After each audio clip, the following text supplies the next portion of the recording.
I've noticed it more so after this past year where things were kind of uncertain with things going on in general industry. We're watching large layoffs and everything else, but it's always been there.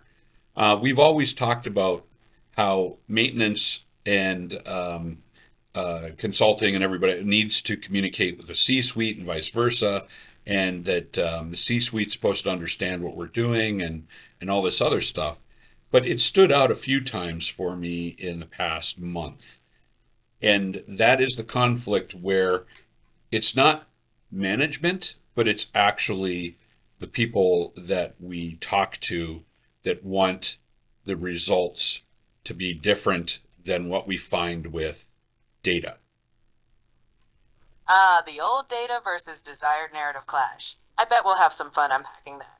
Let's dive in when you're ready. Yeah, and I'm going to keep it at a higher level because I don't want to give any thought that there was a particular customer or client. This is a general thing that seems to occur. It kind of undercurrents, and I believe, based on what I've seen, it does have an impact on when we have technicians that, when management comes back or technical management, such as on the reliability and maintenance side, comes back and says, "Hey, how long is this going to last? You've detected this problem." Or they'll say, "Well, we've not noticed that yet." Well, which is the point of the technology, is to detect things before they're noticed.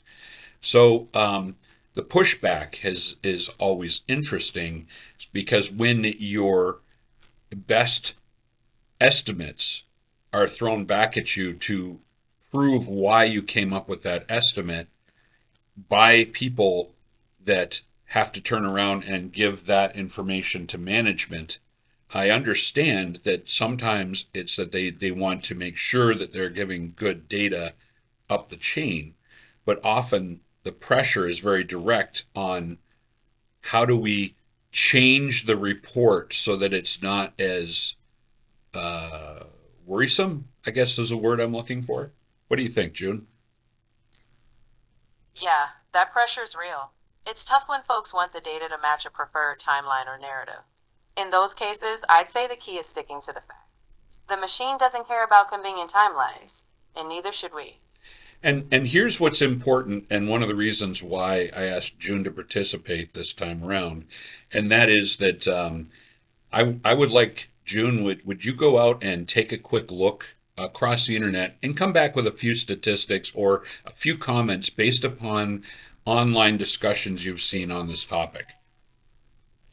Absolutely. Let me gather some quick insights, and I'll pop back with a few snapshots of what the field's buzzing about. Give me just a moment. In the meantime, I'll continue. In this is basically like I've had instances where I'll do an RCFA and it doesn't match the independent experiences or opinions of the people I'm talking to, and sometimes there's a lot of pressure that comes back from those individuals to alter conclusions to fit their personal narrative. Now, this is and I'll when June's finished doing her research and gives us some statistics, I'm going to ask her about the psychology part of it. Now, remember, we are talking about ChatGPT, so her answers may not be 100%, and that's the second half of our presentation a little later. But go ahead, June. Did you get those statistics I had asked for?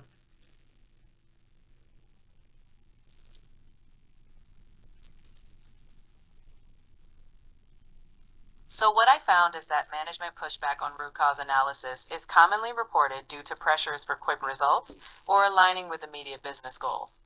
Challenges include focusing on symptoms rather than causes and delays in data. Experts suggest framing RCA as a way to boost efficiency and reduce long term costs. Without management support, RCA often struggles to be fully effective. Okay, excellent research. Now, and just so everybody's aware, all of the associated links have popped up. Now, what I normally do, if I was doing this research outside of this podcast, and none of this was preset, I'm doing this on the fly, is in order to confirm everything that was just discussed, I would go to each of those links.